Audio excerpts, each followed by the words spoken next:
Y como optimista racional que eres, ¿cómo ves el tema de la inteligencia artificial? Y más aplicado un poco a tu campo de trabajo. Bueno, la inteligencia artificial se habla de que podría sustituir, digamos, a ciertas cosas. Yo en mi trabajo, en mi perfil, digamos, no lo veo preocupante, ¿no? Creo que la capacidad humana para la sorpresa, la reinvención, el capricho, lo inesperado es interminable, es infinita, ¿no? La máquina es una combinación, y es verdad que la combinación matemática pues puede dar un producto grande. Lo que más me preocupa es lo que tiene la parte de descorazonamiento, hemos alimentado el vientre de la inteligencia artificial con la labor de muchísima gente. Lo veo, por ejemplo, mucho en el mundo de la ilustración, en el mundo del dibujo, de la pintura, del tal, o de la fotografía. ¿Por qué? Porque, claro, se les ha metido y se les ha regalado toda la labor de todo el mundo durante todos los tiempos. Entonces, claro, son capaces de pintar una cara o de hacer al modo de, ¿no? Pero claro, estamos quebrando un acuerdo lógico, que es el de que la gente no tiene la capacidad de tener una escuela que le permita tener a todos los anteriores en su pluma, ¿no? Cuando hacen un trazado, ¿no? Y aún así no serán capaces, porque les pillaremos por algún lado. Pero yo creo que eso sí hay que regularlo y hay que frenarlo. Yo creo que hay una suplantación o una apropiación indebida de la propiedad intelectual en muchísimos campos, ¿no?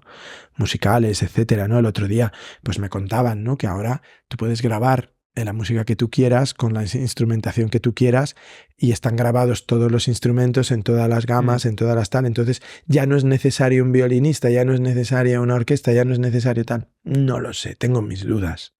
Yo creo que la gente va a seguir viendo eso. Creo que es una novedad que está ahí. Es curioso esto que hemos visto, las pruebas de las voces, ¿no? Por ejemplo, ¿no? Es decir, es que verdad. Nos traduzcan con nuestra misma, claro, que nos doblen con nuestra misma voz. Eso es increíble. Claro, si yo pienso, si a la gente le gustan las películas dobladas y quiere oír a Brad Pitt hablando con el tono y la coloratura de voz de Brad Pitt hablando en castellano o en suajili y tal, y lo pueden tener, podría ser útil. No digo que no. Ahora, yo trato de no ser alarmista, pero tampoco de dejar que me invadan mi terreno, ¿no? O sea, es decir, de proteger lo mío. Entonces, no me gusta que haya esas... O sea, es decir, no permitiría que retoquen cosas de una película mía, no permitiría que se ecualice una voz en una película mía, o que se... Incluso me acuerdo hace años una actriz que estaba en un cartel de una película me dijo, ay, tengo una arruga aquí, no me la podríais tocar en este. Yo dije, antes de tocar una arruga a una persona me pego un tiro, ¿no? O sea, es decir, no estoy trabajando para quitarle una arruga a alguien. No, porque somos así, tenemos que decirle a la gente. O sea, por ejemplo, ahora hablamos de inteligencia artificial, pero yo hace muchos años que vine escribiendo contra el Photoshop de las revistas femeninas, ¿no? Y entonces ahora ya, en los últimos años, ha habido mujeres valientes que han dicho, yo no quiero eso, no quiero que me apliquen eso porque yo no soy así. Kate Winslet. Kate Winslet es un ejemplo, ¿no? Maravilloso. Es una actriz de tal calibre que se puede permitir no depender de su físico como otras, ¿no? Y eso es maravilloso que alguien lo diga, pero se les hace poco caso. Y debería ser una norma. Debería ser una norma y debería quedar desacreditado el que lo usa. En Suecia, las influencers no les permiten utilizar filtros. Claro, totalmente. Es que me parece natural. Me parece que estás engañando al consumidor, ¿no?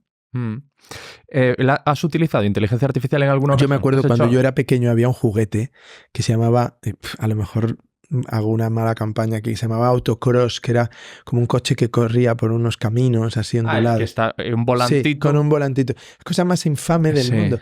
Y yo siempre quería eso, yo pedía eso, porque veía los anuncios y en los anuncios el coche iba a toda velocidad, conducía tal, no sé qué. Finalmente, muchos años después lo vi y dije, vaya horror. Menos mal que mi madre tuvo la cabeza de decir eso no, eso no, eso no, y siempre decía eso no.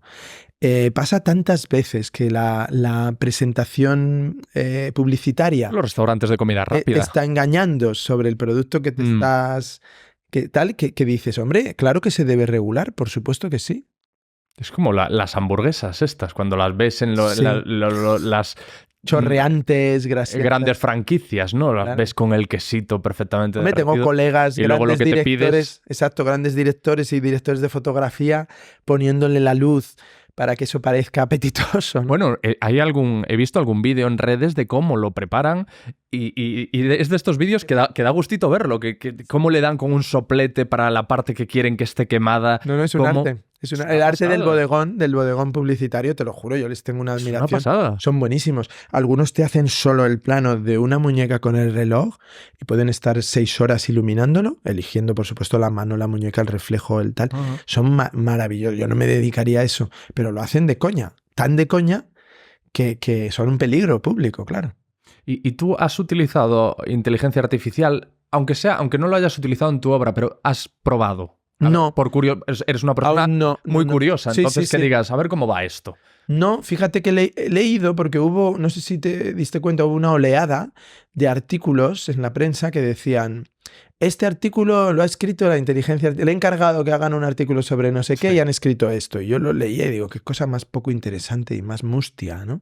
Pero lo hicieron muchos articulistas, no sé, me pareció un poco bobo. Ahora me dices, ¿lo habrías hecho tú? No, le pregunté, un amigo músico me contó que había metido una posibilidad de que hiciera una canción suya, ¿no? Ujú. Y que, bueno, que le había parecido meritoria, pero no especialmente tal, pero estoy seguro que pueden con el tiempo mejorar. Pero no sé, me parecen avances que tienen una gracia durante un momento, ¿no? Yo he vivido el cine en holograma, el cine en VistaVision, el cine en 3 dimensiones. Te decían, no, mira. ¿Tú lo has experimentado, el cine en holograma? Sí, lo experimenté, claro. Se hizo una película de John Waters que era en holograma, era un rasca, era la cosa Vale. más tonta del mundo. Ibas al Claro, cine no era y te daban un papel y te decían en la escena tal, saldrá un letrero que dice rasca el 1, ahora rasca el 2. Y entonces olía a mierda, luego olía... En mi cabeza emanaban gases No, con qué olor. va, es que es muy cutre todo, es que es muy cutre. Sí, y luego, claro, lo de las gafas también. En un Sí, momento dado sí, nos claro. dijeron, todo va a ser así, el cine del futuro, eres tonto si no lo haces así. Y yo pensé, ¿en serio? Mm, O sea, es decir, la historia de 2 personas que se enamoran depende de la profundidad de campo o de que veamos que son en 2 dimensiones o en 3, no sé. Y ahí están, ¿eh? Ahí están. Los que apostaron por eso, no sé, se han quedado más antiguos que los del blanco y negro, ¿no? Con el Los del cine Laserdisc mudo. y todo. Todos. La tecnología es siempre muy novedosa, pero luego solo queda lo que es sutil y lo que es interesante. Algunas cosas quedan, pero otras se pierden. No le tengo mucho miedo. Hay un podcast como este en Estados Unidos, de hecho es el padre de este, que se llama The Joe Rogan Experience, Sí. y hay una versión hecha con inteligencia artificial, que por cierto no sé cómo estará regulado aquello, si Joe Rogan ha dado su permiso y los implicados Invitados. recreados con inteligencia artificial. O sea, digamos, tú pones a Alex y David y ellos te hacen 1 hora de conversación.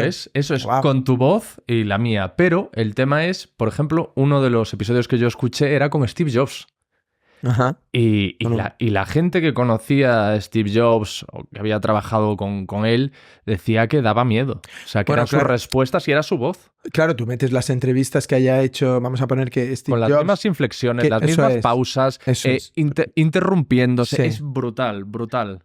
Sí, pero bueno, eso es la repetición, ¿no? De lo que Steve Jobs ha dicho o tal. O sea, es decir, es un poco el sistema. Stephen Fry, este gran actor británico, denunció que había puesto la tele un día y había un documental con su Narrado voz de por él. narrador. Entonces, o sea, eso sabemos que lo pueden hacer. Es decir, meten una grabación larga de muchos momentos de una persona y luego meten un texto nuevo y digamos, se hace una reconversión, ¿no? ¿Cómo diría esta persona estas frases? Y es bastante sencillo Sí. con respecto a la voz y a la imagen. Ahora, ¿es la entrevista de Steve Jobs que yo quiero oír? Porque si no eres muy tonto, lo que está diciendo Steve Jobs ahí no es nada más que lo que ha dicho Steve Jobs en sus entrevistas reciclado. Entonces, si en una ocasión dijo, yo a mis hijos no les dejo tener pantallas, cuando le dice el Joe Rogan de inteligencia artificial, bueno, ¿y qué actitud tienes frente a las nuevas tecnologías? Yo a mis hijos no les dejo ver pantallas, no tienen tablet, no tienen televisión en casa, que es la verdad, ¿no? No tienen internet hasta que tienen tantos años. Bueno, pues sí, pero uno informado ya lo ha oído, ¿no? Ya lo dijo antes, no sé. Veo que hay algo como de novedad un poco circense, ¿no? Sí. Entonces vamos a ver qué queda de esto. Un poco lúdico. Lúdico. Lo que pasa es que es peligroso en el sentido de que, por ejemplo, pues puede haber transformaciones, se pueden anular pruebas. puede ser recusado no sé, muchas cosas. Se puede, por supuesto, perjudicar a esto que pasó en los colegios, los niños poniendo cuerpos desnudos a sus compañeras de clase.